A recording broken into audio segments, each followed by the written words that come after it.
Hello, everyone. Welcome back to the CanadianGameDevs.com podcast, episode number 158. This is a show, weekly show, covering all the games made in Canada and the people who create them. My name is Steven, spelled with a PH and an A, so you'd think it was Stefan, but it's actually Steven. And joining me, of course, our co-host, and the man who started it all, Steven, but with a PH and an E, and we call him Steve. How's it going, Steve? Yo, what up? It's going good. It's Labor Day weekend. That it is. It's pretty nice weather here too. I don't know what it's like out in Halifax. It's like 25. Probably. Oh yeah, it's similar. Lovely, lovely. Probably go for a little walk afterwards. Picked up another Sega Genesis game today. Which one? It's called General Chaos. I think I mentioned it on the past. Oh my podcast. god, that's the dumbest game name I've ever heard. I'm looking up the box art right now. It's basically like a 5v5 like war game, and it has like 2-player co-op and then like one versus one like battle or whatever, and a campaign. And it was like really you use like a little mouse cursor to move around and give orders. Like it's kind of like a simplified RTS. But the 2-player co-op was actually dope because you just controlled 2 players, so you just had to swap between the two, and it was a lot easier. And my friend and I have like pretty fond memories of it. And I followed the dude who made it, and he made like Rampage and stuff as well. Oh yeah. And he's apparently making like a new General Chaos or something, and he says like, "Oh, just follow me or message me on Facebook to show you, and I'll show you." And I was just like, I'll just wait for the eventual Kickstarter, I'm guessing, or something. Does the studio still exist? Usually it says on the Wikipedia if it closed, but this one doesn't. Game Refuge Inc. Yeah, I mean his the website's still good to go, and it looks like it's straight out of like the early 2000s if you go to it, gamerefuge.com. That's interesting. I mean, and yeah, if it ain't broke, don't fix it, Steve.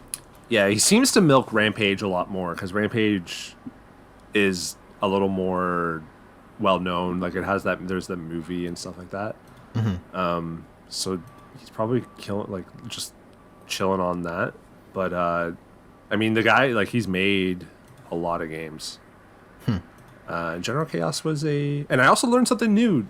The EA games have a different cartridge on Sega Genesis because they just didn't want to pay Sega to like make the cartridges for them, so they made their own.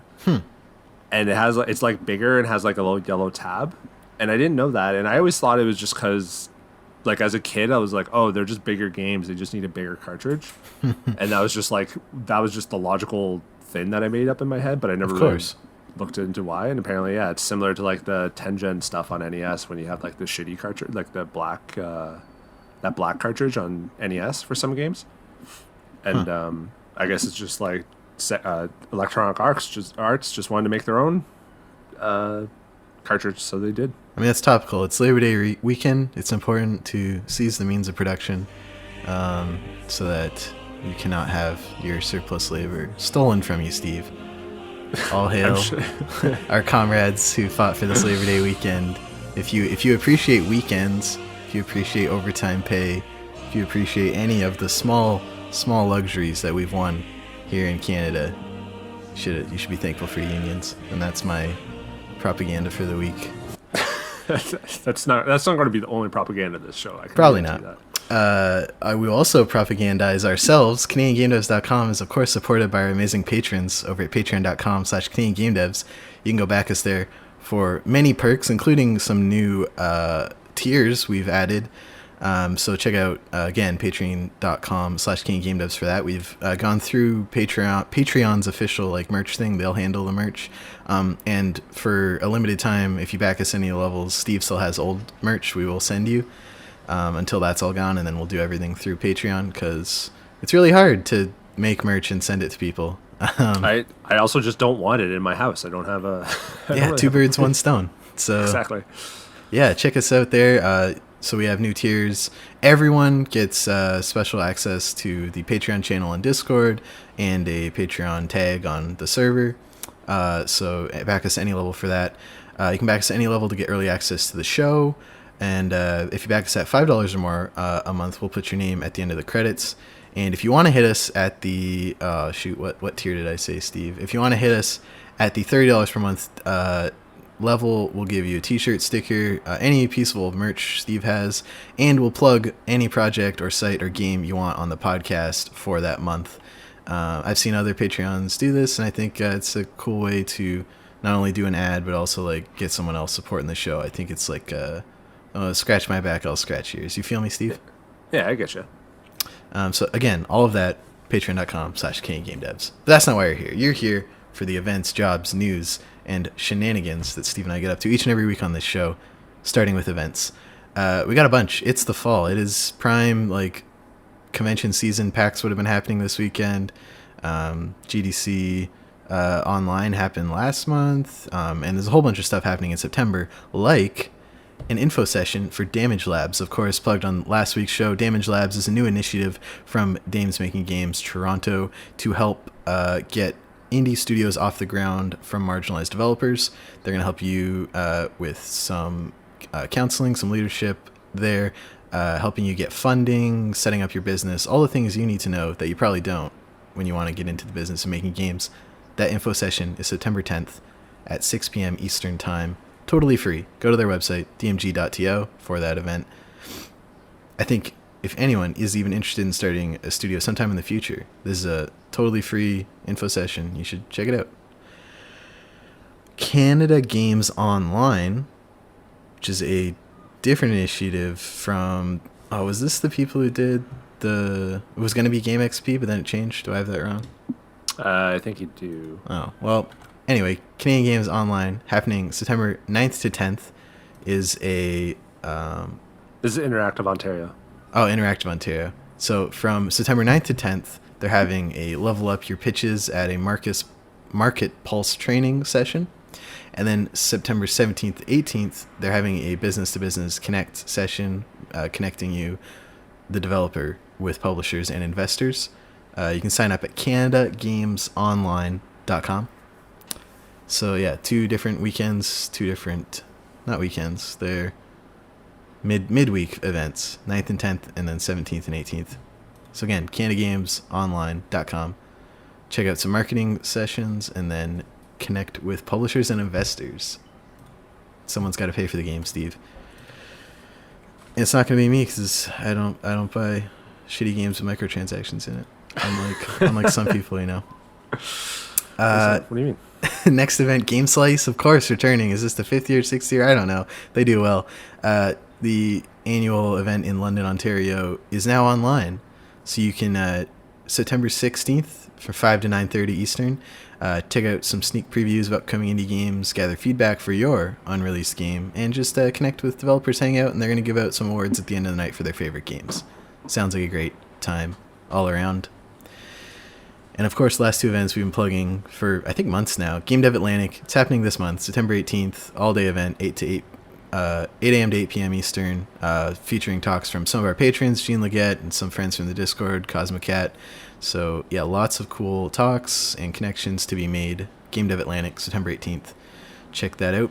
And Game Devs of Color Expo, the day after, on September 19th. Check out workshops, talks, connections with game developers of color in Canada and around the world.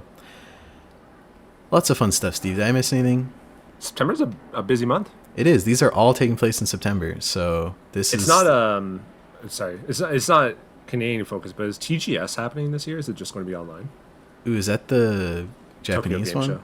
Yeah. Tokyo Game Show, right? I don't know. I don't know what the COVID situation's like in Tokyo, because Game Dev Atlantic is having an in-person event at one of the bars because everything's open here, but the conference itself is online. So I don't know. I think it's a very local situation, dependent. They announced the Game Awards dates, I think. I don't know if that was this week or the week before. So it looks like Tokyo Game Show is happening because I see news articles that say Xbox will be there and stuff.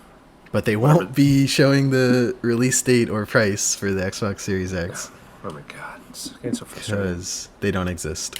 That's it for events, Steve. I'm gonna plug 3 jobs for everyone. Holy moly, events and hiring. It's all happening. You can also check these out, CanadianGameDevs.com/jobs. So first up, Alpha Channel in Toronto, looking for several roles. Perk your ears up. If you are a gameplay designer, level artist, level designer, technical artist, gameplay programmer, or AI programmer, These are all roles currently open at Alpha Channel. They are hiring in Toronto. Don't specify whether you need to be in studio. I don't know if you know any information about that, Steve. I don't know. Yeah, I'm not sure actually. They're looking for people developing an Unreal Engine 4, so that is something you should note when going to apply. All of these roles and responsibilities and qualifications and information about how to apply are on our site, CanadianGameDevs.com/jobs. Instead of going through each one, that would just take a while like I normally do. I will just read the job titles. If you know, you know what kind of job you're looking for. You know what I mean, Steve. Of course. Sleeping Giant, also in Toronto, are looking for a character animator rigger. So if that is something you would be able to do, they are looking for someone at their studio, though. So got to get to downtown Toronto. Check out... Oh, they have a whole bunch of cool perks. I want to work somewhere that gives me free donuts and bagels. My job doesn't give me that. You don't get free snacks? That's like the tech startup like go-to. We have snacks, but it's all like... We get one of those Tokyo candy boxes. Oh yeah, I hear that. Yeah. My boss's boss brings in Timbits every Friday for like his team and the people below him and stuff like that. But obviously that hasn't happened because we're still working from home, and we chirp him every single Friday, basically wondering why we're not getting like delivered Timbits and stuff. You should be getting delivered Timbits. I agree. I haven't had a Timbit actually because of that. I haven't had a Timbit or Tim Hortons in general at all, like since COVID, I think. Oh, I had Tim Hortons for lunch, but I'm disgusting, so don't model your life after me. I would never.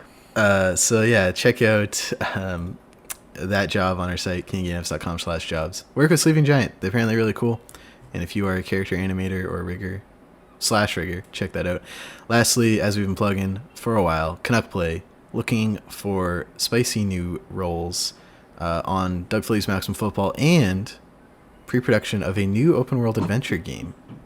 They're looking for a full-time senior Unity game developer, a full-time Unity game developer, a full-time character technical animator, and a full-time 3D modeler of static objects. So all of these jobs on the site, once again, CanadianGameDevs.com/job, and those Canuck Play jobs are also on location at their Peterborough, Ontario studio. Check those out. If you want us to cover your job, send it to us. Contact at CanadianGameDevs.com. Steve will slide hook you into our up. DMs. Do it. DM us. I think actually, so Alpha Channel joined our Discord because there's people asking about them because they're a new studio, and they said, you know, they're a smallish team, 10 people, mostly built of veteran developers. Due to COVID-19 overlapping with the start of our studio, we haven't actually determined exactly where in the city our office space will be located, but probably somewhere central. Okay. So I'm guessing to start it'll be remote, but they haven't like found the office space yet as of September 4th. So Okay. I'm assuming they still haven't found an office space with everything going on. But These are changing times, Steve. they are, yeah. I mean, my work we had just moved offices like in January of this year, and we were so excited, and now it's just like now everyone in the company is just kind of like, I don't think we'll ever go back. So Oh, geez.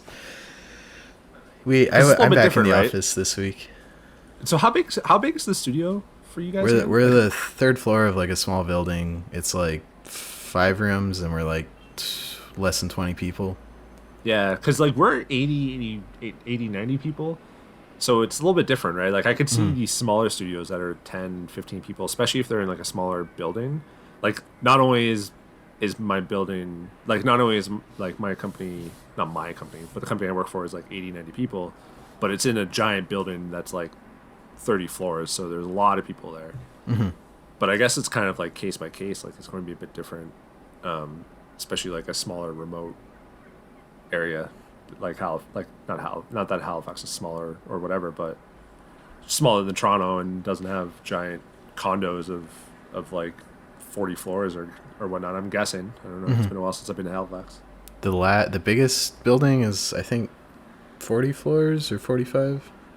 Is it like an office building or is it like a Yeah, they're all big bank stuff.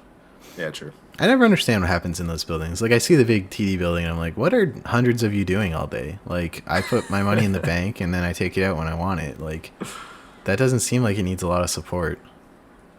Like I have no frame of reference for what a bank person does all day at the computer. Because I don't know. There's a bunch, right? There's credit card and risk people, and customer support. Obviously, like you could probably fill a whole building of just customer support people. Oh, true. Then there's going to be like stock investors and whatnot, and then like financial planners and shit, and they'll have their own like set of customers. Mm-hmm. Then there's the Cayman Island loners, and then there's the orphan children bloodletters, and plus you need like your developers as well to like and security. I always wanted to look at like the security team of like a bank or whatever, because they have to keep their shit top notch, I'd imagine. Like at any company out there, like if my I don't know, if my Zoom got hacked or whatever earlier in COVID, like my Zoom shit gets hacked, whatever, I don't care, but I really don't need my bank account hacked, so it's true. I feel like all their stuff. Anyways, that's all to say that, the world's changing. We don't need to work all these stupid jobs. No, we don't. But you need to work these jobs. We just plugged once again. KingDoes.com/jobs. Let's move on to the news, Steve. I got several for you. All of them up on the site now because we're on our shit this week. Yeah. First up, Love, puzzle box filled with stories. It's coming to Steam October 21st.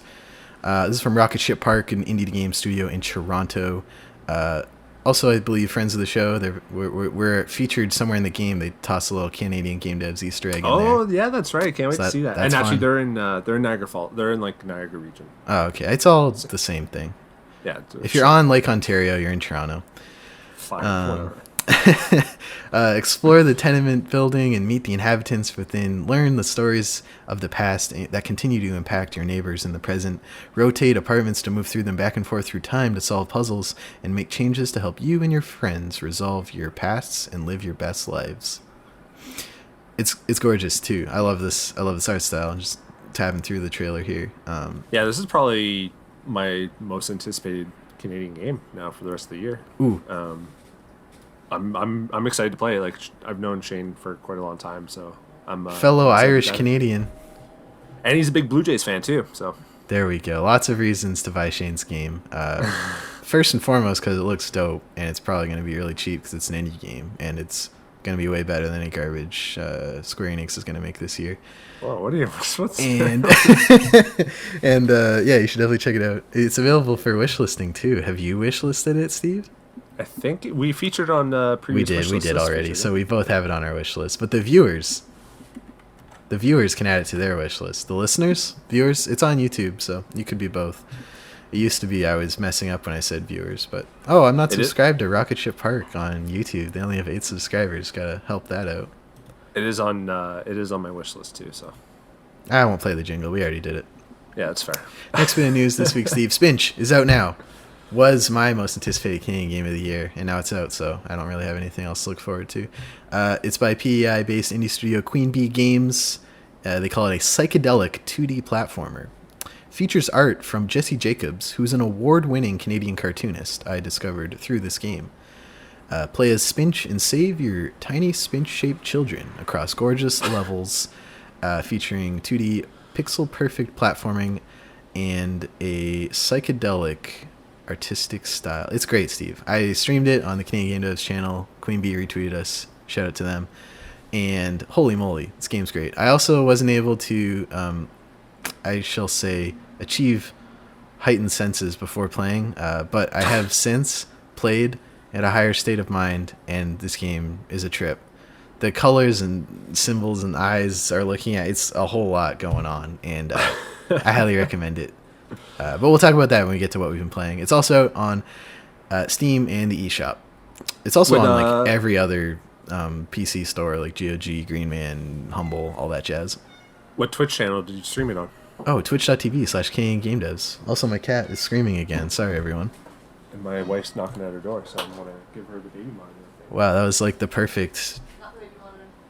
No, I need help with the baby, actually, so... Yeah, we'll pause. No, we'll put a pin in it. We'll put a pin in it. Don't worry. But yeah, I streamed Spinch. We'll talk about at the end of what we've been playing, and it's great. I highly recommend everyone check it out. Next bit of news, Reptoid Games has announced Fire Tonight for Steam and Nintendo Switch, coming winter 2021. And we had a little contention, Steve. What is winter 2021? What do you think that is? I now think it's January, February 2021. Because we think that holiday 2020 is November, December. And technically winter doesn't start until like December 21st. Or something like that. Yeah. So I think we're on the same page there. Yeah. Reptoid Games, of course, famous for 2018's Fossil Hunters, out on basically everything, every Platinum. console, easy platinum. They also won Ubisoft's indie game series a few years ago, netting a cool $50,000. It's a smaller game. They say, embark on a journey across a city on fire to reunite Devon and Maya. It's, looks kind of like a fixed camera sort of adventure action game, but then the camera spins sometimes. Yeah, I like the premise too, like the idea of the city like on fire. I think I saw somewhere it's based off like a song, right? Yeah, something like that. So it's based on Information Society's song of the same name, Fire Tonight, a lighthearted and thoughtful walk through the story of a relationship. So I'm excited to dive into this, and I really enjoyed Fossil Hunters. Thought it was pretty good little co-op-y puzzle game, and this one looks pretty cool. I like the style too, where everything's kind of this blue hue, but the fire, obviously. So I'm down.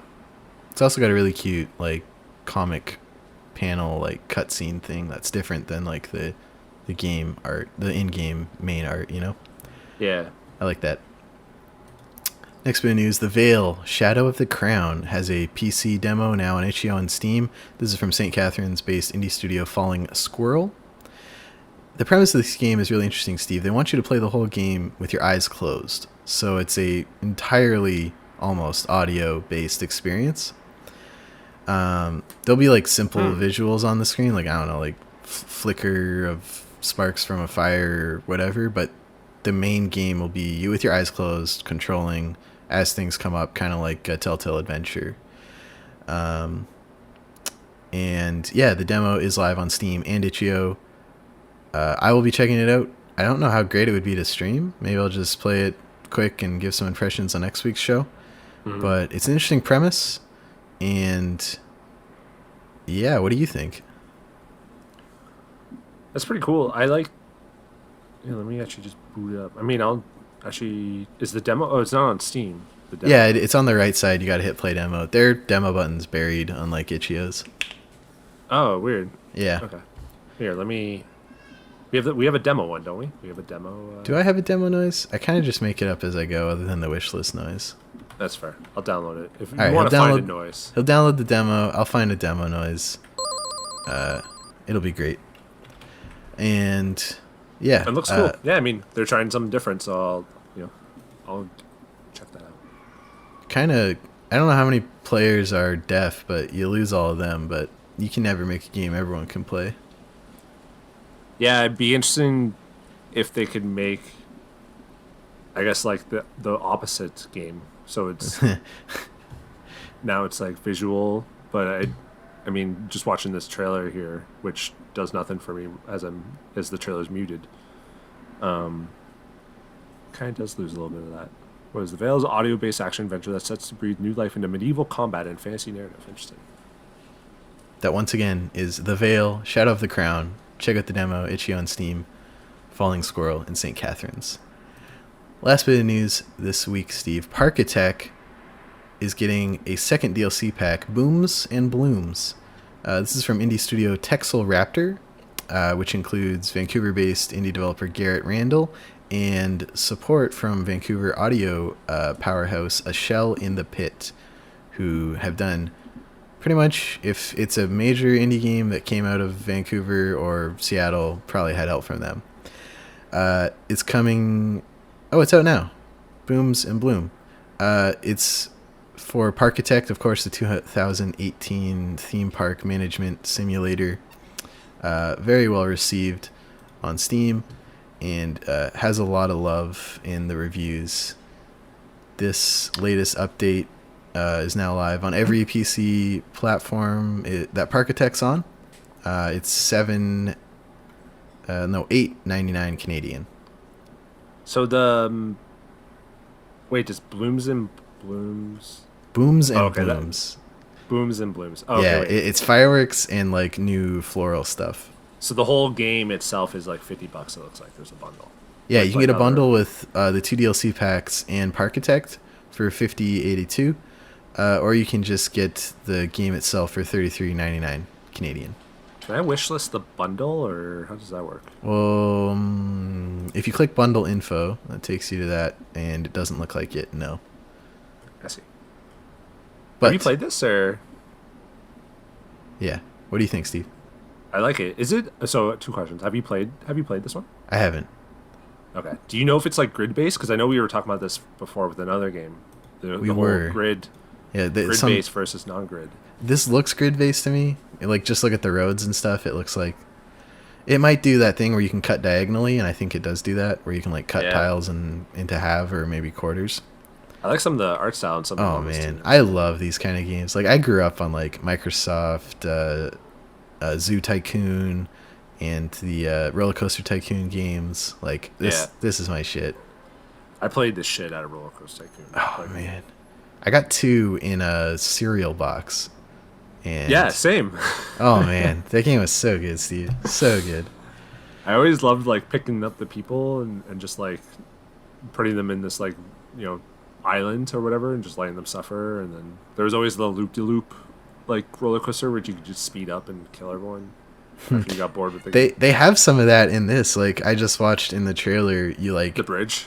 Yeah, they disappear the bridge and all the people fall in and die, and they have like little Pikmin ghosts that like leave the spot they died on. In Pikmin, when your Pikmin dies, like, ooh, and like a ghost floats up.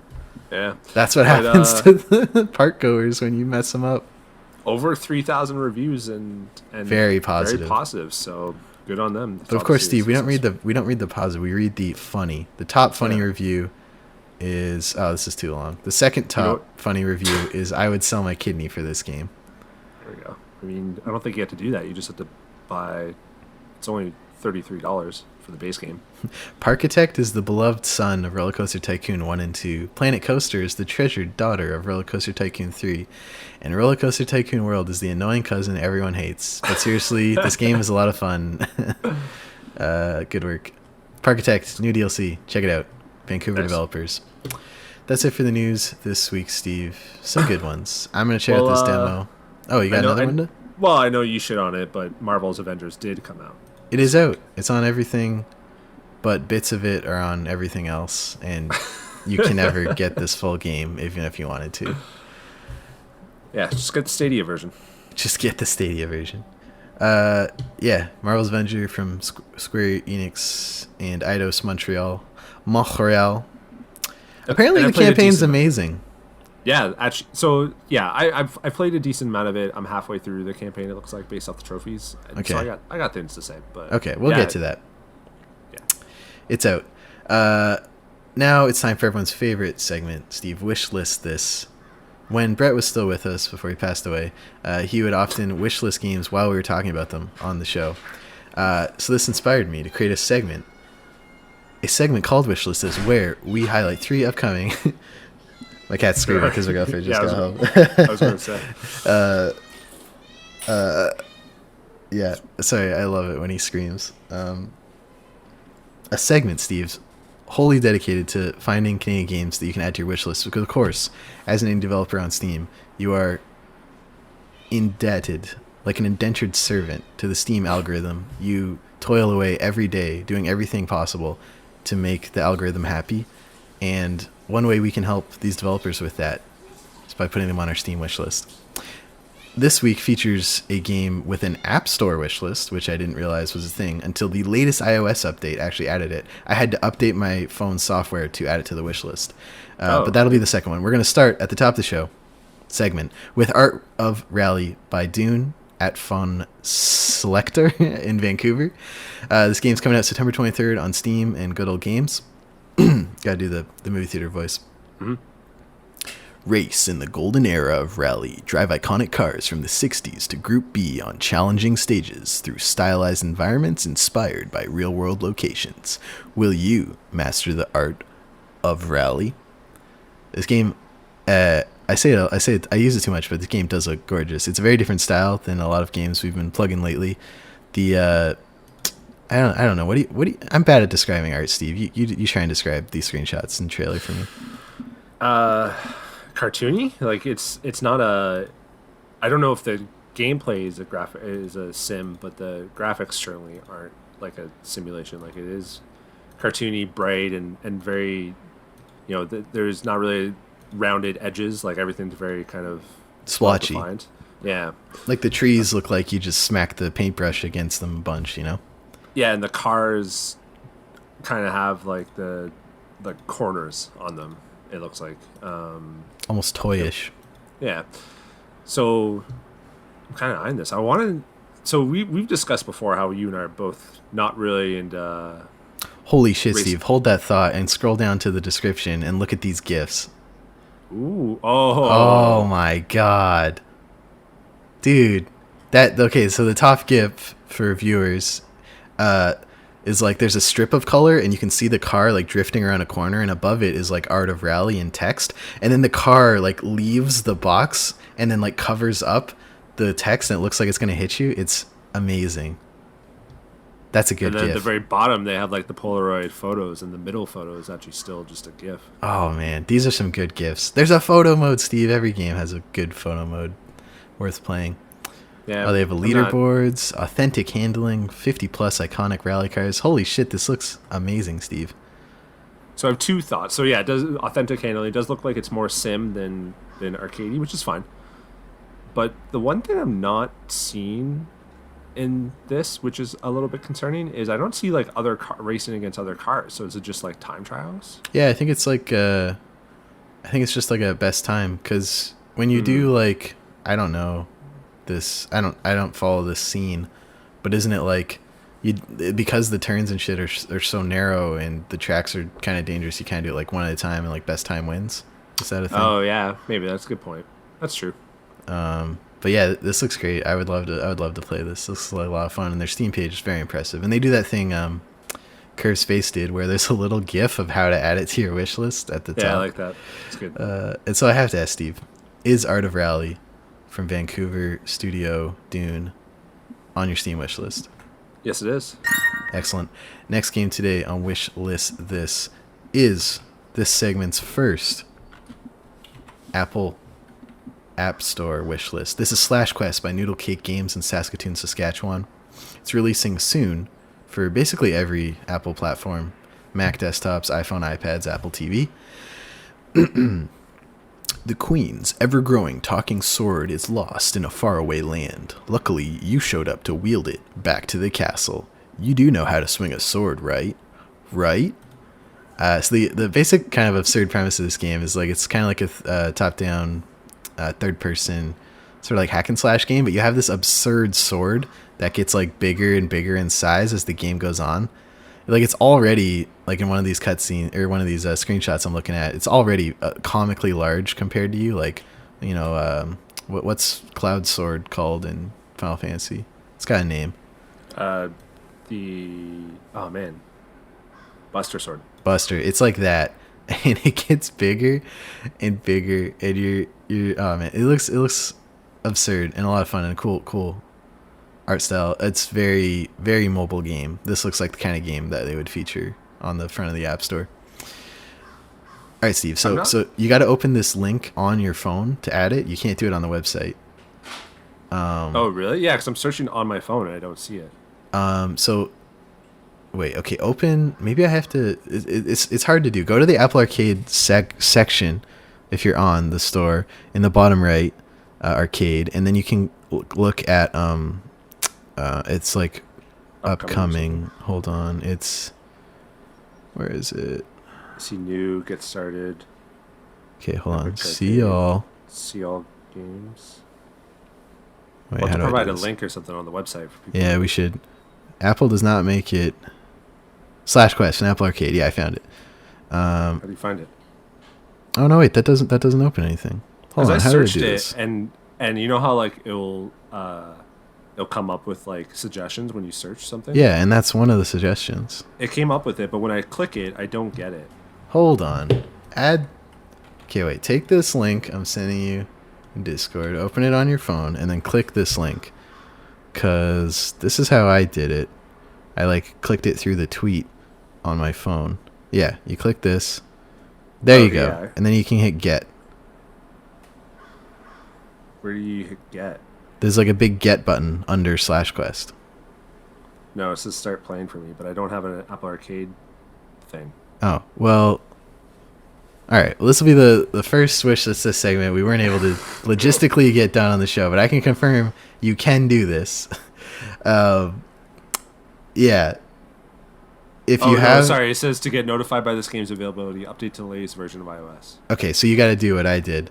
Once you got that, you hit get, and then it'll like, all right, when this game is available, it'll like install, and then you can play it. And it's a cool feature, but they made it stupidly hard to figure out. All that to say, try to make a delayed wish list this sound. Yeah, all right. We'll like say, we'll pretend we did it. You did it. We will do it. And yeah, wait, does it come out? It just says soon. Yeah, true. I'm assuming within the month or two. That's usually how they roll things out on the Apple Arcade. It's very close. Or sometimes it's just like, and it's available now. All right. Last game today, covered before in the news, but we want to do it in its own Wishlist This segment. Rogue Souls from Tiny Titan Studios in London, Ontario. Second best London in the world. It's coming 2021. You can wishlist it on Steam. Summoned to the Nexus, the god of fate's trials await. Secret rooms, hidden passageways, and certain death lurk as you hack and slash your way to salvation. Rogue Souls is an action RPG roguelike for 1 to 4 players where your skills will determine your fate. Can you escape the void and save your soul? We've talked about Steve. We watched some gameplay. You were impressed. Do you like the... It's a true roguelike in that I don't think stuff will carry over, which is something you look for in a rogue game. Mm-hmm. It's got a really great art style, I think, and from a proven studio. Any thoughts looking at it one more time? I mean, I like the art style. I like the studio's past games, and you know, I like the character and whatnot. It's on the wish list. It's got split screen from before. Ooh, does it really? It does. Is it coming to other things? I think it's just Steam right now, right?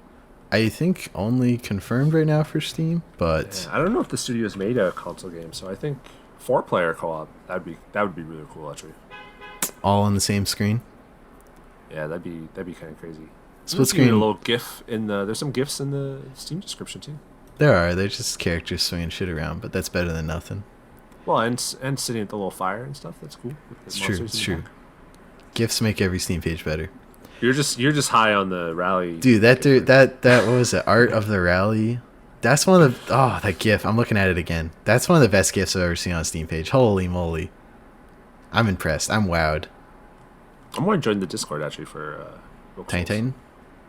Or well, I don't know if it's Tiny Titan's Discord or just Rogue Souls Discord, but I'll join it. All that to say, Rogue Souls is on your wish list. That it is. Excellent. That's it for wish list. You mentioned, go ahead. You said London, Ontario was the second best London, so I looked at if there are other Londons. There's a London in France, which seems like quite the trying to shit on England since they hate each other for so long. By being in France, it's probably better than London, Ontario then, so I might have to bump London, Ontario down to 3rd. There's a London, Siberia. And probably not as hot as Bay of London in Scotland. I don't know if we count bays. No. Chile has London Island, apparently. No. It's located west of a place and forms with the peninsula. Just cities. Yeah, just cities, Steve. So there looks like they're... Oh, and then the United States has 1, 2, 3, 4, 5, 6, 7, 8, 9, 10 cities. Yeah, by virtue of being in the U.S., just infinitely worse. So, well, some of it says like an unincorporated community for a couple of them. I don't know what that means. Yeah, me neither. I'm gonna bump London, Ontario down to 3rd then, and just assume the France one is cooler. And And yeah, we learned something new today. There you go. London, France. That's so weird to say. I wonder if there's a Paris, England. Hold on, let's find out. Oh, there's a Paris, Ontario. Oh yeah, that's right. Yeah, I've been camping there. Oh really? Yeah, it was okay. That's it for Wishlist This. If you want to get your game to us so we can talk about it, contact at CanadianGameDevs.com. Steve's DMs. Hit us up on Discord. Anything. TikTok. Make us TikTok about your game. I saw, Steve, I found they're like at Indie Game or something, and they were just doing like trailers and talking about it. But they did their thing in like why it was like a landscape video just put onto TikTok, which is it's like so dumb. It's so easy to like make it fit the phone dimensions, and people choose not to do it. It bothers me. So I might just make our game dev TikTok out of spite so we can do it right. The account is made. All right, we have it. I just got to make the appropriate dimension video for it. No idea what the password would be. That's okay. It's probably in not single Google spreadsheet where we keep everything. That'd be stupid. Who would do that? That'd be dumb. Let's move on to Discord discussion, Steve. This is a new segment born from the ashes of Hot Take of the Week. Discord discussion is where I pluck out like a feather, a discussion that was happening in the Discord, and we hash it out here on the show. And this week, of all the ones, I think the big conversation was around this 3D Mario collection that a bunch of us shit on and then immediately tried to pre-order. Because in classic Nintendo fashion, this is just a garbled mess of an announcement. It's available limited physically and digitally after March 31st, 2021. You won't be able to buy this game on the eShop. It's, for people who don't know, up top, a collection of Mario 64, Super Mario Sunshine, and Mario Galaxy, and all on the Nintendo Switch. But there's no GameCube's controller support for Sunshine, even though there is for Smash Ultimate. The motion controls for Mario Galaxy, there's no way to remap those. So if you have a Switch Lite, you can't do any of the motion controls in the game. And there are certain sections of the game you need to do motion controls to get past. So is this game unplayable if you have a Switch Lite? Don't you have to like waggle to like do a spin, and that's sort of like how you get a little bit more distance or something? Yeah, and so you can connect normal Joy-Cons to a Switch Lite. So I think if you want to get past certain points in Mario Galaxy on a Switch Lite, you'll have to drop $100 on some Joy-Cons, which classic Nintendo here. Also, there's like virtually no real changes. They've said HD, big air quote, textures for Mario 64. He just looks a little smoother. And then you can play Sunshine in like a wider aspect ratio. It's like the landscape, 16:9? But yeah, other than that, it's essentially the same game. Full price, $79.99 Canadian. It's just, why does Nintendo do this, Steve? Well, because they can, right? Like, I don't understand the limited availability. It's such a fucking annoying thing. But yeah, after looking at like some of the dope like remakes we had, like Crash Bandicoot and all that stuff, it's just like they could just do the bare minimum. And like you said, like we all just tried to pre-order it anyways. Like I have it pre-ordered on Amazon, and if I can't get a physical edition, I will buy it digitally. I mean, I'm excited to replay those games. Like Mario 64 was like one of my favorite games of all time. Like the game's so good. Classic. Sunshine, I don't have the like super amazing fun. The Black Sheep. Some people like. I feel like there's a little bit of revisionist history going on where people are like, "Oh no, it's the best one." Blah blah blah. It's not.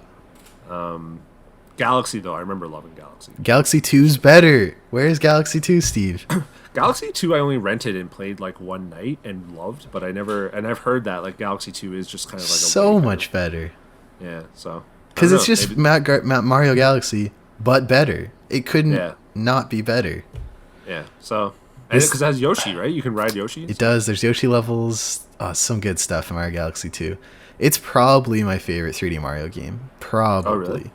But I have a nostalgia for 64 because it was like the first game I remember playing. Oh God, sure. Fine. Yeah. Yeah. It was such a weird I don't understand like why they're doing that. Like the limited run. Here's I guess two, I can two understand theories, the limited. Steve. I can understand the limited run of physical, but I don't understand the limit. Like they just take it off of the eShop. Like why? I don't get it. Two theories. First one, and this is I don't know if I'm this cynical yet, but in a holiday season where cash might be a little limited for some families due to current global events, putting a forced scarcity on something might push people to buy something they wouldn't have if they go, oh, I'll just grab it next year when I'm in a better spot. That's some evil shit right there. That's capitalism, baby. So that's potential theory number one. Potential theory number two, and I had to double check this. Nintendo's Q1 2021 ends end of March 31st, 2021. Yeah. So if in that last week of March you get like, I don't know what's a reasonable number, like 100,000, 200,000 people who are like, I don't want to not get it. Oh, okay, I'll download it. Dropping $80 Canadian on a game, that makes Q1's numbers look really, really good. So those are two theories. I don't know what you think of those. The first one is some evil shit, but makes sense. Like they both make sense. Mm-hmm. But I would just think like a Mario game would just like consistently sell throughout the year. So they've done these packages before though. They did the one for Wii, like the All Stars, and that was also like a one print and done. So there's a precedent, but not for digital. Yeah. And I mean, sometimes you'll see the only time you really see digital stuff go off stores is when like the licensing runs out, like Scott Pilgrim. But that's obviously not the case here. One of the hard drive articles that got pitched that didn't get picked up was Nintendo trying to sort out copyright ownership for Mario Galaxy takes it off the Nintendo eShop. I butchered it, but like that's the joke is like they own these games, put them all up. Who cares? The other assumption is like they're planning something big for the end of March, like a Switch 2 or something, or like a more powerful Switch or something along those lines. Or because like maybe they're doing like a GameCube retro mini classic or something. I don't know. Or 64 would be the next one, right? Yeah, but 64. How would you do 4 controllers? Because that would be really weird. I don't know. What do you mean? You just have... I mean, it would only come with 2. Sure. Yeah, I guess. Yeah, you could do it. They would also need to be longer than a foot, unlike the NES ones. The SNES ones, I think, were fine. Like a foot and a half. Yeah, I don't know. It's very weird, but like you said, I pre-ordered it like on Amazon, and I'm so excited. I might even go to EB Games and pre-order it because I feel like this thing will be rare and. You could flip it. You could flip it. Yeah. I don't know, but like everything Nintendo though, it's something that I'm going to play like a little bit and then just wish there was trophies and online and all that stuff and then stop playing. And then stop. Because by this point, like when it goes off sale, like by this point it will be like 5-6 months into next gen, you'd think. So I'm like, I'm not going to play Mario Sunshine when I'm playing like PS5 games. Come on. Exactly. Anyway, that's Mario 3D All Stars or whatever. It's coming out 2 weeks, 28th September? September 18th? 18th? 18th? Yeah, I don't know. I'm going to get it. I like Mario games. Even when though was the last time you Nintendo. Played any of these games? I actually downloaded a emulator to play Mario 64 last month. Oh, really? Yeah, I got it's through the first like 2 or 3 worlds, all the stars. Because it's been... I haven't played Sunshine or Galaxy probably since either of them came out. Same. Mario 64, I think I played a little more recently, but I don't think in the last... Because I think I had it on the Wii Virtual Shop thing. Oh, man. Mario 64 is so good. Which is still a long time away. It is. So I'm excited just for that, which is why I also just think I'll play it for a couple hours. Because that's what happened with... Because they also released Super Mario All-Stars, like the NES games, on the Switch Online. Yeah. And I was like, oh, I haven't played Super Mario 2 in, 15 years or whatever. Let me try it. And I played for like 20 minutes. I'm like, okay, that's all I need to play. So, games have gotten better. People like to hold up these games that were artificially difficult because they needed to stretch out playtime, and games have just gotten better. A lot of these games exist in the past for a reason. Yeah. enough people don't shit on Nintendo for the things that they should be shit on too. Oh man, Nintendo doesn't make any sense to me. They have such a free pass for like everything. Yeah, they're the Disney of they're the Apple of game development. I think Disney. I agree with Apple. I feel like, well, actually no, because they sell like $2,000 monitors or monitor stands or whatever. $400 Apple Tower wheels. Yeah. Oh well. Anyways. Oh well. That's Discord discussion for the week. If you are interested in having discussions like this and others, you should hop on our Discord. We picked from a lot of topics. People are talking about the new NVIDIA graphics cards. I'm not going to drop $1,500 on a graphics card. No, sir. I like all the memes coming out of it, though. There's some good memes. There's some good memes. So yeah, if that interests you, hop on our Discord. As we do, Steve, we like to close out the show with what we've been playing. Did you stream anything this week? Last week was Undermine, but this week, did you stream Avengers at all? No, I didn't get a chance to stream Avengers because, like, you criticize my streaming, but I don't have a camera on PS4, so it's just kind of like it's hard. Yeah, it's just your air conditioning and you.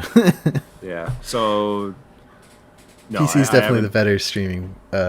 If you were gonna stream it somewhere, do it on there. Yeah, so I might try Undermine, but there's I do want to play Spiritfarer as well. Yes, a good game. I played a bit more last week. But so anyway, I streamed Spinch. We talked about it during the news. It's great, Steve. It's tight and really hard, but not like, I don't know. I play a lot of platformers, so I don't know if my platformer difficulty meter is messed up, but there's some segments there's checkpoints throughout the levels, and you'll get like really close to the end and just get pegged by something you didn't know was coming because you hadn't been there yet, and just watch your guy like travel all the way back, and you're like, oh, that hurts. And there's a few of those. It's not without its challenge.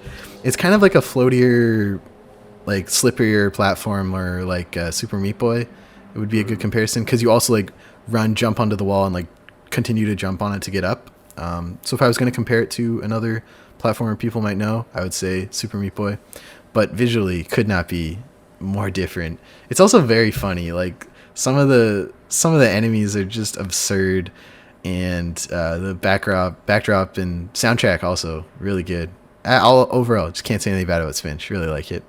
Nice. Yeah, they gave I have a Switch code. I haven't tried it out yet, but I mean, we mentioned this in the past where I was just like, I'm not crazy about the whole like Super Meat Boy style of platformer, so I'll be interested how I react to this one. But Worlds have like 5 levels and a boss, and every level maybe has like 1 or 2 checkpoints throughout, and my time on average for each level was like 3 to 5 minutes because it has like a speed run focus built into it, and there's like a timer with your best time and your current time in the top right. So I got in the stream, I got through like the first 4 worlds almost. I don't know how many are in the game. Nice. Yeah, So, it looked fun, but it is. It's really good. And then for non-Canadian games this week, I played the Tony Hawk Pro Skater 1 and 2 remake. It's tight, Steve. Oh yeah. How much is it? Gotta find those cassettes. It's not full price. It's $59.99 Canadian. And it came with a tech deck. EV Games hooked us up with like a little skateboard. You know, the like little finger skateboards? Oh yeah. Oh yeah. Man, those were huge back in the day. Yeah, they were big when I was in elementary school. Everyone had them, and it became a big meme later. Like, did you just tech deck off me? Or like there was a Vine where like this guy was in a public toilet, and this other guy in the stall next to him, his shoe was sticking out. He like did a little tech deck over his shoe, and it's like the shoe just retracts, and all you hear is, "Did you just tech deck on me?" And they're a staple, I think, of most people's childhoods. And so that was really cool to get with Tony Hawk. And Tony Hawk, of course, great game. It's also just weirdly, Steve, and I'm not one to speculate, but weirdly political in some of the, like, there's masks in the creator screen. You go to the school screen, and the school like billboard thing reads, "Hope you're adjusting well to study from home. Of course, laptops and all tools you need are provided as they should be by the school," and stuff. And it's like, I'm like, ooh, Tony, I didn't realize you were sneaking some of this in here. And that's funny. I didn't know that either. Yeah, it's subtle. It's really subtle. And so I think those like modern touches on it are really nice because it's very aware of the time it's releasing in, and I think that's interesting. And it's also just really tight. Like it's Tony Hawk Pro Skater. It's the GOAT. Yeah. Like I didn't really play one. I didn't play one at all. I don't think. I played two, and then but four was the one that I played the most of. That was like the first like open world one. Did you play the Underground ones? Because I played Underground 1 before discovering the Pro Skater series. Yeah, Underground was after, wasn't it? Yeah, Underground was later, and then I went back to try out that was the like, other ones. Oh, I see. That was like the story one. I think I played Underground 1. Like 4 was definitely the one I played the most. Mm-hmm. And then probably 2 or Underground, and then by that time I was kind of done. But I added it to my wish list because I am like super curious because I do want to like play it. Maybe I'll just start watching some videos of it.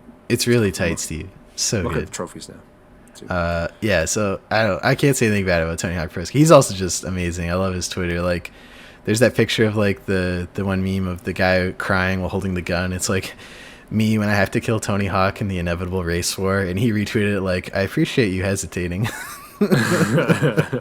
So he's just delightful.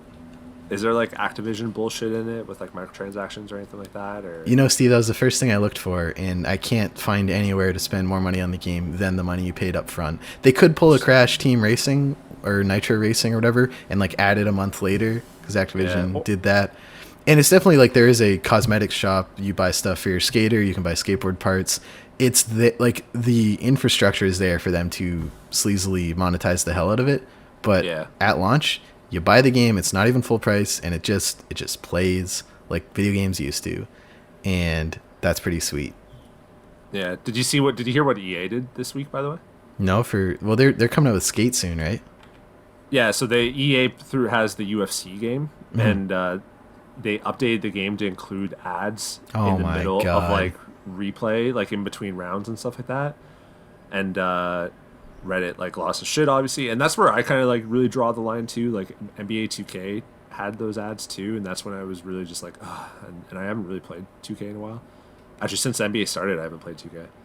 And I think they like took them out, but the EA kind of tried to do that. That's like I think that's like something that developers are going to try to do, like get through the review period when reviews are done and stuff, and then really like fucking start milking that shit. They did it with the Crash Racing game, so I don't put anything past Activision or EA or Ubisoft or Bethesda or 2K or any of them. Any of them. I think there's a certain sanctity to a Nintendo game, and I think PlayStation games and Xbox. I think like first party games largely are untouched by a lot of this. Yeah, because I think it's at 30%. You know, they lose.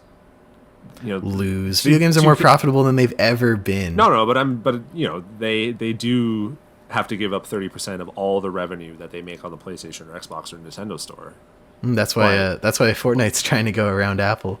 Yeah, and I'm not trying to make excuses for them. I just mean like that is like a reality of the situation, and Nintendo and them don't have to pay that. Like it's just, it's just a cost for their business anyways, to host those servers and all that shit. So there is that, but I am interested in this. I got the wish list. I don't know. This might be I don't know. I got to play Marvel. I want to play more Marvel, and I want to platinum Ghost of Tsushima before I cop this. Okay. I also checked out a couple Xbox Game Pass games this week. Crusader Kings 3, which I just saw on the timeline because everyone was talking about it, is this Paradox Interactive series that has a lot of love, but I hadn't heard about it before this. And I made my ruler of Ireland so I could realize the Irish nationalist dream of taking over the United Kingdom and killing all the Catholics. Unfortunately, I'm really bad at it because it's a strategy game. So it's like an RTS, right? Yeah. You're trying to like set up your dynasty, and there's a lot of like political intrigue and courtroom drama, and so like I got married in the game, and I wanted to set up my kid so that he could get married to the like county next to me, and then we could consolidate. But the kid hated me and kind of betrayed me, and then I died, and then he didn't take over, and I lost. It was a very short game. As long as you have a like next of like heir set up, if you die, you like keep playing. But I was so bad I couldn't even figure that out. And So is it a little bit of Civilization, I guess? Like, it sounds like? Yeah, not turn-based. It's real-time strategy. So there's like a clock in the corner you can speed up or pause. And the map's massive too. I scrolled out. It goes from like top of Russia to like middle of Africa, and then from like Portugal, Ireland to like Japan. Like it is the whole, like all the major kingdoms in quotes at play during the Middle Ages are in this. Like you can make the Silk Road if you want. Like it's big. And yeah, it's I think I like it more just watching people's cool stories unfold about like all the schemes and murder plots and arranged marriages that go wrong. Like that's just really fun and interesting to me how those kind of like manifest while you're playing. And everyone has these different stories that come out of this game. That's what's interesting to me about it. But I don't like strategy games. So oh well. That's like the same thing with Persona for me. Like I love all these characters and all their dumb shenanigans, but I don't like playing turn-based games or JRPG bullshit, level up hundreds of different little monster things. I don't like that. So yeah, it's on Game Pass, so everyone can check it out. It's only on Game Pass PC at the moment, I think. Actually, I don't know if that's 100% true. That's fair. Yeah, I'm not big on RTS. I'll probably just skip it like entirely because I'm not big on RTSs or strategy games like in general either. So I didn't even know this was like, I had never heard of this series before, and then all of a sudden my Twitter blows up and everyone's like talking about this. And I'm just like, oh, same. I'd never heard of this series. Me neither. So yeah, I recommend it if you like strategy games and drama. For fans of the genre. I also played Goner because it's leaving Game Pass and I want to get a couple achievements. Goner's a great roguelite platformer. Matthias Ditto in one of those Nordic countries. Solo developer, published by Raw Fury. It's great. It was one of the first interviews I did on my like old blog in like grade 12 or 11. Oh, and nice. Then he sent me some stickers, which was fun. They're all over my laptop.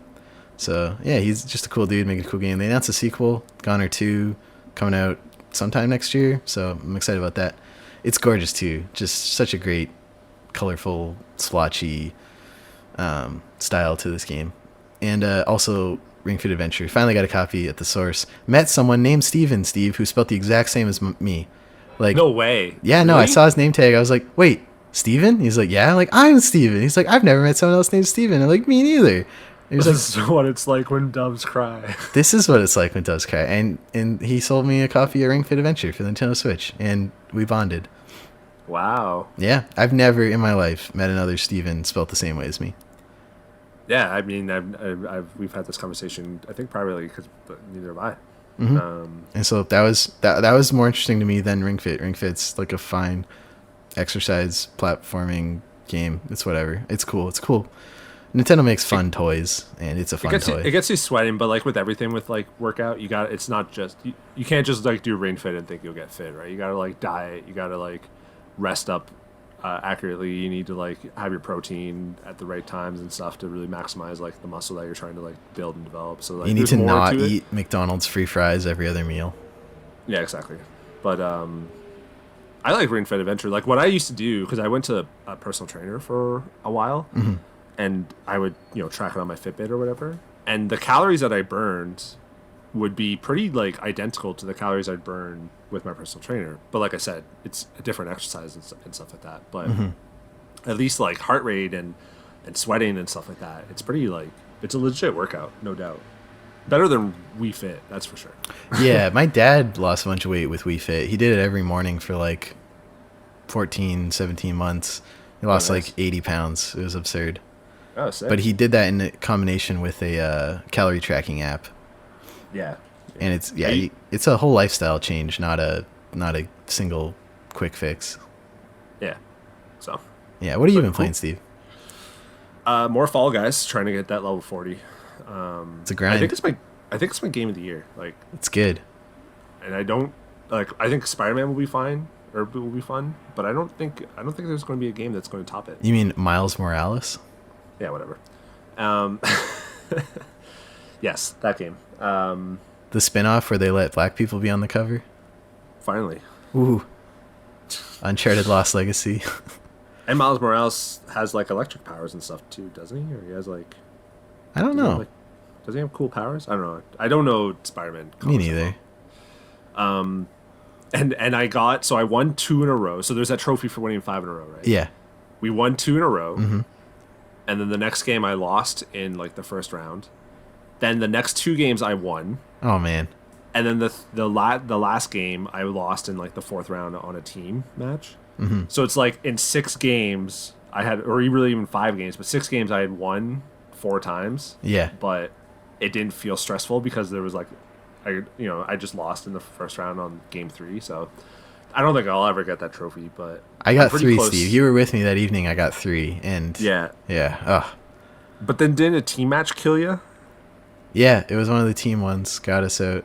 That's the thing. I think most of the time I either get eliminated from a team match or like I just don't win in the last match. Mm-hmm. Like I usually qualify, not to like, weird flex on Fall Guys, but no, I don't think I really get eliminated in the first 3 levels of like that are solo or whatever. Yeah. It's It happens, but doesn't happen that often. I think because this game is like the most downloaded PS Plus game, that's we're guessing anywhere between like 7 and 10 million people are hopped on this game in the first month. I'm guessing it's a lot of kids. Yeah. I mean, there's times where like Sophia really loves it because of all the colors and stuff like that, and she'll actually like boot it up accidentally. I don't think she doesn't know what she's doing. But there'll be times where I just like, whatever, I'll get like some kudos for her just like not winning in the first one, and she doesn't even like move or whatever. She'll just like, she got the farthest she ever got was the one that that has like the spinning like the maze like thing at the very start, because you don't need to jump until like the very end of that one, so you can just like kind of move forward and progress. And she actually like moved in that one. I think she enjoys it, but there's a lot of times where like she does just boot it up and then I just automatically lose. That's awesome. Gotta get every kudos counts, every XP counts. It's true. So I'm like halfway to level 38, so I still got some time. Yeah, to go, it's but- like 30 days left, 20 days left in the season. Yeah, but I still have like, I don't know, probably 3 or 4 hours of grinding left, depending on how much I win. Prediction right now, it's going to be one of the Game Awards like announcements will be like Fall Guys Season 2 is available now. And then It'll be season 3, probably. oh yeah, probably. But Something because they like that. did that 2 reveal at the Game Awards stream, I think now that they're in, they're going to be one of those recurring announcements. Yeah, I hope they add more trophies to it, because, And then PUBG went much for worse. PS Plus Game of September because they're like, oh wait, we need players. You know what's annoying by PlayStation Plus is like a lot of those games are on PS Now. Like PUBG is on PS Now. Huh. And I think Street Fighter V was as well. So like I go on the PS Now subreddit and they're just like, Sony is like actively making me like not want to be PS Now because Because PS Now They just- sucks. because they just come to PS Plus, and I was like, oh yeah, it's a good point. So it's just annoying. But the other big game I've been playing is Marvel's Avengers, which Dun, I'm having dun, dun, dun, dun, I'm having a lot of dun. fun. That was the Avengers theme. Yeah, nice try. Thank you. Yeah, the campaign is actually pretty good. Do you have Spider-Man? Because you're on Pretty PS4. good story. No, there's he's not in the game yet. I think. Oh, okay. But when he is, you'll be able to play him. Yeah, because I'm on PS4, obviously. Full disclosure, I got codes, and it's definitely janky. It's definitely buggy. It definitely has like some issues. I feel like the game was like always supposed to be like a 15-hour like single player, maybe a local co-op like RPG. Mm-hmm. And then like Disney or whatever or whoever came in and was just like, no, you need to stretch this bitch out. It has to be a live 'Cause- service 10-year plan. Yeah, because the campaign is like pretty good, but I guess the games of service part of it is like pretty lacking. I haven't really got to like the end of it yet, so I'm still like enjoying it. I kind of appreciate like how all the different characters or how all the characters control like a little bit differently and have their pluses and weaknesses and stuff like that. Like kind of makes it a little like in Destiny, right? Like there's very little difference between like the classes. It's really just like abilities you can use every couple minutes or whatever. But the differences come in the guns, whereas this time it's like really the classes. And never mind. So it's also like really like buggy and stuff, and they're having some issues. And I was thinking too. I was like, you know what? I remember like when World of Warcraft came out, and it was like a pile of shit at launch. I remember like playing Star Wars Galaxies, and that was like such a piece of shit at launch. I just think like these online games like just struggle so hard at launch, like Destiny and all this stuff. Like it's been basically throughout the years, like they always just have like a rough time. So I'm pretty confident like they have a good foundation and a good good set here. I agree with like I think the Metacritic's around like a 7 or 70, which I like agree with. Like I think there's a lot to be done, but it's not like an amazing game or anything. But you know, it's one of those things where it's like if you play this in 2 years, you know, it could be really really special. And as far as like the microtransactions go, like yeah, there is just like the battle passes. It's all free right now. The one thing is like there is like just a store to buy stuff, and it's pretty expensive. Like the legendary skins cost like $15 or something like that. Ew. And that's a big contention on the subreddit right now, where it's just like this is way too much money for like for a like $15 for a legendary skin. Like I don't care how many like free credits you hand out. Like this is way too much money. So we'll see if that gets adjusted. I doubt it will. Or it only will if enough people don't buy it. But I'm really enjoying it. It's fun. It's just like it's not an amazing game, but it's fun. It's a fun game. Be more like Tony Hawk, not like Tony Stark. There you go. Oh, actually, you know what? The most annoying thing in this game is that Nolan North and Tom Baker, Troy Baker, sorry, are in it. And Nolan North he plays Tony Stark. He basically just sounds like Nathan Drake. Yeah, it's just Nathan Drake. Yep. It infuriates me so much. Like it actually like ruins the game. Like that is my biggest gripe. They're not voice actors. Like they just talk, and that's what they're famous for. I think Troy Baker has a little bit more range. Yeah, he can do accents because like he does Joel in The Last of Us with the Texan accent, and he doesn't sound like he does in Infamous Second Son or like he does in BioShock Infinite. Like he actually acts. Yeah, Nolan North though just sounds like Nathan Drake and everything. Well, he's in Last of Us as well, and he doesn't sound like Drake, does he? I can't remember. Like it's been a while since I played that part of the game. Who is he in The Last of Us? He's the guy at the he's like it was always a contention. Like is he the rapist or whatever at the David? Yeah. Hold on. I'm more than certain he is. Because that would be an actual role instead of just being him like he does and everything. Nolan North is David. Oh, okay. Well, that was actual like acting there. Yeah, like you didn't even know. And you just played it through that game. I did. So, but straight up, like Drake is in the game. Like Nathan Drake is Tony Stark. It's so freaking annoying. And actually, I really like playing as Iron Man. Like I think he's pretty fun because he can hover and has some range and stuff like that.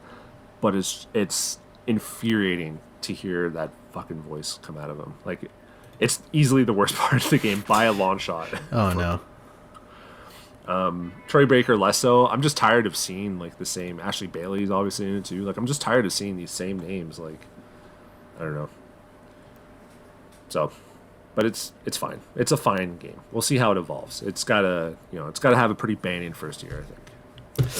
You're thinking it's more in a situation like maybe Rainbow Six Siege versus Anthem. Yeah, like Anthem is just not a fun game, and just was not good. But it's funny. I've been seeing people compare flying the Anthem to flying Iron Man, and they're like, actually, Anthem did what it feels like to fly as Iron Man better than Iron Man in Avengers, despite everything else that's bad about Anthem. I think just with the flying in Marvel, it's just not. It doesn't seem fast. Like it seems like you kind of fly at the same speed as they're running, and so it just like, I think because they need to keep everyone kind of in the same area, so it just doesn't seem like you're really flying that fast when there's like rockets coming out of your feet to go forward. And I wonder how like Spider-Man will be too, like when you're swinging and stuff like that. So I can hear that, but you can like hover and just kind of shoot and dodge and stuff like that in the sky, and it's pretty cool. And the other thing is like matchmaking is completely broken, which is really disappointing considering they had like 15 betas. I think they would have figured that shit out, but I haven't been able to play with like any randos yet, so we'll see. Okay, stay tuned for more on that. And that's it for episode number 158 of the CanadianGameDevs.com podcast. If you want to help us keep the lights on covering the Canadian game dev scene, you can support us over at patreon.com/CanadianGameDevs. We got new tiers up, and if you back us at higher than $1 a month, so that's the $5 tier or a custom tier if you want, we'll put your name at the end of the credits on both the video, I'm going to start that this week, and the audio show. So huge shout out to Aaron McLeod, Elizabeth Avery, Hanel, Jean Leggett, Jeff Shepstone, Jeffrey Canham, Kai Hutchins, M5 Games, Nicholas A. Zorko, Nav from the Academy of Games, PixelNauts_Alex, Sean Hayden, Slaughter Necco, and Stacey H. If you want to join these lovely folks, again, patreon.com/CanadianGameDevs. If you listen on Apple Podcasts, please leave us a review. We'd love to take your feedback. And if you're not on Apple, send any feedback you have to contact@CanadianGameDevs.com. Find us on Twitter at Canada Game Devs, Facebook, Canadian Game Devs, our Discord, Instagram, TikTok, Canada Game Devs. We're everywhere, Steve. Exactly. Where can people find you on the internet if they wanted to do so? I mean, if you want to, Stephen L. Crane on Twitter and various places and TikTok. Although I have one extra follower on TikTok that I don't know, and I'm like, I don't know how you found me. But Canada Game Devs is where I want you to go. Don't worry about me. I just tweet about stupid Sega Genesis shit. And basketball. And basketball. Oof. 2-2. They are 2-2. I watched last night's game. I mean, it might be a completely different thing by the time this actually goes up for people. So Next game's Monday, tomorrow night? yeah, it's every other game or every other day, which is great for me, but probably awful for the players. They're probably just like, "Fuck, give me a rest." I watch to find out if I'm getting free fries the next day, so I will be picking up some free fries. You right don't after do the this. pizza one either, or no? You don't like pizza? Pete's Pizza is a really bad pizza. Yeah, but you can get 2 for 1 at least. Fine. It's not free. Fine. You can't beat free, Steve. That's true. You can't. Just like this podcast is free thanks to our supporters, and you can join them. And you can find me on Twitter at Stephen Riley. It's all spelled bad, so whatever. Just go to @CanadaGameDevs, and I'm in the profile description. Thanks for listening, and have a great week. Bye.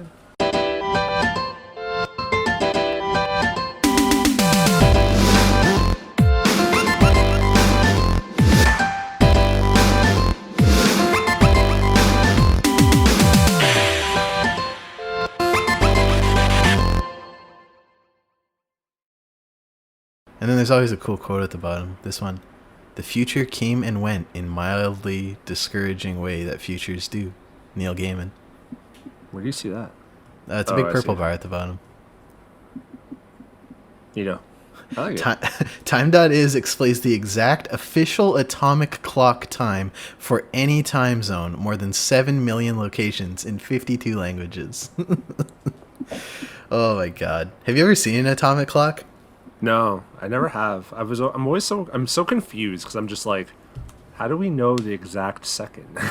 It's true. They get out of sync so fast. Enough of that though. Let's start. Okay, hold on.